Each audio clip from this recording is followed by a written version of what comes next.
Good morning, everyone. I'm Gioia Dal Molin, head curator of the Istituto Svizzero in Rome, Milan, and Palermo, and I'm very happy to be part of this symposium on Hannah Villiger, and also very honored to present my research in such a good company.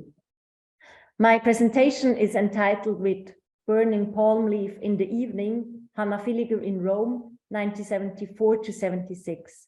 It takes up a quote from one of Hannah Villiger's working diaries and indicates also the time frame of my research. I focus on the Roman years of Hannah Villiger. In 2021, I curated the first major monographic exhibition on Hannah Villiger in Italy at the Istituto Svizzero in Rome. Hannah Villiger receives a scholarship for the Istituto in 1974. The Istituto Svizzero provides residencies to artists and researchers under 40 since 1948. It's a 10-month residency today. In Hannah Villiger's time, the residents could stay up to 2 years. Hannah Villiger lives in Rome until 1977, first at the Istituto Svizzero and then in the Trastevere neighborhood. After that, she moves to Montefalco in Umbria before returning back to Switzerland. In my research for the exhibition, I was particularly interested in these Roman years of Hannah Villiger. For me, it was, and it is also about linking Hannah's artistic biography with the institutional history of the Istituto Svizzero and also with the cultural and political context of the 70s in Italy, a period that remains in memory of many Italians. For Hannah, these years in Rome were crucial. In her studio and in the garden of Villa Maraini, she developed the simple objects inspired by the materials of arte povera, but then turned more and more consciously to photography as, according to her, a sculptural process. In Rome, for example, she created the early black and white photo series with the burning palm leaves, but more about that later. For this lecture, I returned to Hannah, to my research and texts. It is now 3 years that I have been living and working in Rome. Hannah also lived here for about the same amount of time, obviously in a very different city from the Rome of today. Thinking of this, I almost feel like writing this lecture as a letter to her. Cara Hannah, how are you doing in Rome? On the long hot summer days when the wind feels as a hot hairdryer in your face. On the bright February days, when the mandarins on the trees in the garden of the Istituto Svizzero are eaten by the wild parrots. How are you doing in Rome, in this art scene that is somehow as international as it is provincial, where some men have a lot of power and talk a lot? Yes, even today, Hannah. No, I don't write a letter, but I'm trying to tell you about the years Hannah spent here in Rome. To do this, I studied her diaries and talked to people who experienced these Roman years with her. My text also lives from these memories. Maybe one more note about the diaries. The term diary might be a bit misleading. They are a mixture of sketchbooks and notebooks with a few personal entries. They give an insight into Hannah's artistic work and allow us to glimpse at her life and dreams in Rome. My following reflections are based on the text I wrote for the publication Hannah Villiger, Roma and Afterwards, that I published in the context of the exhibition with the Milan publishing house Muzeum. In addition to mine, the book also contains texts by Elizabeth Bromfen, Quinn Latimer and Thomas Schmutz. However, the book is not conceived as an exhibition catalogue, but focuses, as the title suggests, on Hannah's time in Rome. As visual material, the publication contains illustrations from the diaries, as well as many of the photos Hannah took during her time at the Istituto. This means also that most of the pictures from her studio and her artworks I'll show you during my presentation are taken by Hannah herself and preserved in the archive of the estate of the artist. So let's dive into Rome and in Hannah's time here. The palm leaves, as an art historian who was in Rome with her at the same time tells me, were set on fire by Hannah as she stood on the roof terrace of Istituto Svizzero. Then she threw them down into the garden of Villa Maraini, a building that was built around 1900. The black and white photo series with the flying fiery leaves is created in 75-76 during Hannah's stay as a fellow at the Istituto Svizzero in Rome. Burning palm leaf in the evening, she writes in her work diary in 75 under a quick sketch of such a leaf. The blazing flames and the crescent moon are colored yellow with watercolor paint. Hannah Villiger arrives in Rome in November 74. She's only 23 years old and has just completed her studies at the Lucerne School of Applied Art under the Swiss sculptor Anton Egloff. She spends the months before Rome in the US and in Canada. In September 74, at an exhibition space in Toronto, she shows sculptures made of branches whose bark she has removed in places. Undressing, skinning, scripting, peeling, the artist writes next to the exhibition views pasted in her work diary. Her interest in surfaces, in skin, a preoccupation with natural materials, as well as with moments of transience and movement that are ephemeral in themselves, be it the burning swoop of a palm leaf or performative artistic gestures, characterized these years in Rome and, I think, also influenced the later large-scale body photographs. This time in Rome is very important for Hannah. At the same time, it is an escape, as a friend of hers tells me, an escape from her strict Protestant background, perhaps also from what can feel like the tight circle of the Swiss art scene. In 74, Hannah Villiger is awarded with the Swiss Federal Art Scholarship. At the start of the decade, this very same jury is still debating whether conceptual art and photography should be considered art at all. But the movement is brewing in Switzerland. Harald Seemann, director of Kunsthalle Bern since 1961, includes Italian arte povera in his exhibition When Attitudes Become Form in 1968. And in the same time, the exhibitions curated by Jean-Christophe Ammann at Art Museum in Lucerne have a formative effect on the city's artistic climate. Hannah Villiger would have sensed this during her studies at the art school in Lucerne. While in Switzerland things are brewing over, in Rome it is bubbling. Rome is in the 70s is a hotspot, both artistically and politically. Pier Paolo Pasolini is here and often also Cy Twombly.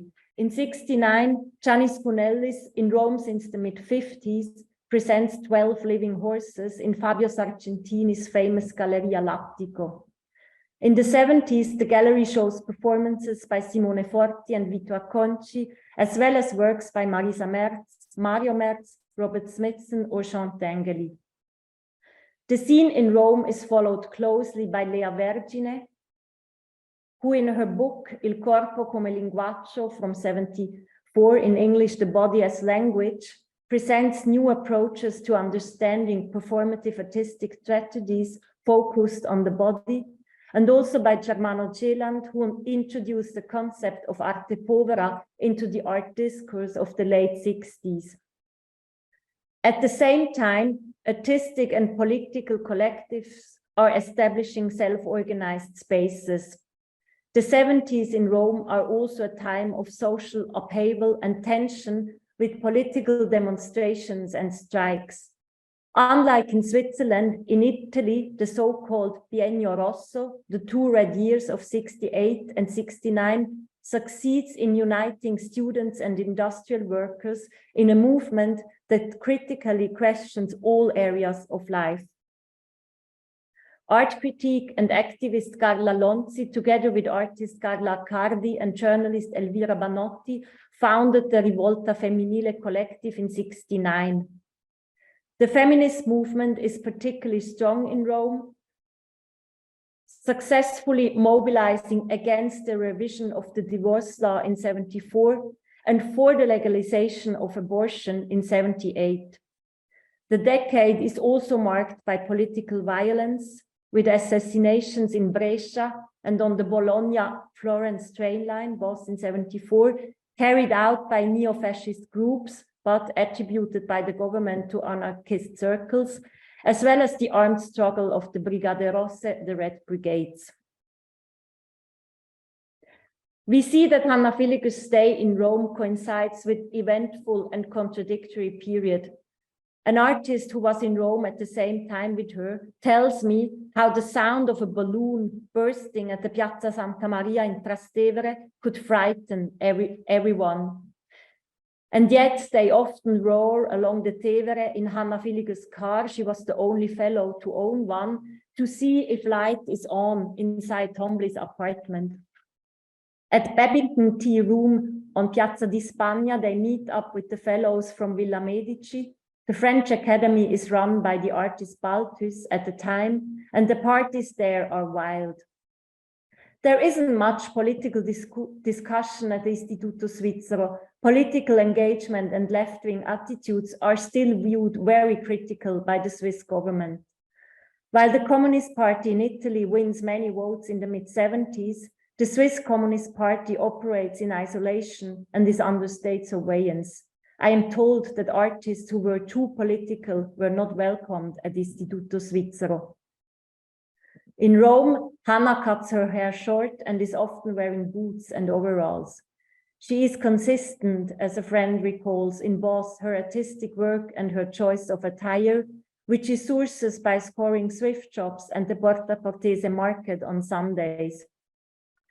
Hannah Villiger generally avoids the political demonstrations and rallies. Despite being acquainted with some of the Roman artists and gallery owners, access to the art scene in Rome isn't easy, and she struggles with the machismo that pervades it. The Istituto with its garden is kind of an island or a bubble, but its skin is permeable. What happens outside in the city can also be felt behind the walls of Villa Maraini. Meanwhile, Hannah's artistic practice gains complexity and stringency. She visits exhibitions and confronts arte povera and land art in her work. Her studio at the Istituto Svizzero is in the villa's annex, overlooking the terrace and the church of Sant'Isidoro a Capo le Case. A stone floor, a work table on wooden trestles, 2 rotten armchairs, and a record player. Hannah Villiger photographs her room again and again. In preserved photographs, sometimes it seems like a production site, while other times it's a showcase for the sculpture, objects, and drawings she creates during this period. These glimpses into her studio, I believe, also testify to Hannah's consistent scheduled studio practice that she cultivates in Rome and shapes her later way of working. Her intimate dialogues with the Polaroid camera conducted alone in her studio. Perhaps her Roman studio is like having a room of one's own, as Virginia Woolf reminds us, where she can try things out and experiment with different materials and techniques, where she owns her artistic approach. Alone in the studio, no one next door, I feel calm, she notes in her work diary in April 75. The work diaries that Hannah Villiger keeps since coming to Rome also tell of her ritualized practice. At the same time, they serve as an extended thinking space and as a workspace where she jots down thoughts and observations, quotes from books or things she needs to buy, or souvenirs collected along the way. It is here that she practices Italian phrases and makes detailed sketches of possible exhibition situations for her sculpture works. The pages with the plant leaves sewn or glued into them, as we see here,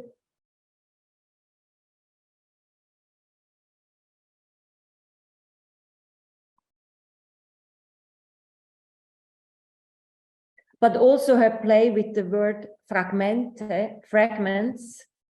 And as we all know, fragmented views of her own body are central in her later work. This page with the fragmente made in gold and other drawings and collages are carefully composed and like artworks in themselves. Like a reference to arte povera's poor, in the sense of everyday, ordinary vocabulary, Hannah Villiger uses materials from Villa Maraini's garden.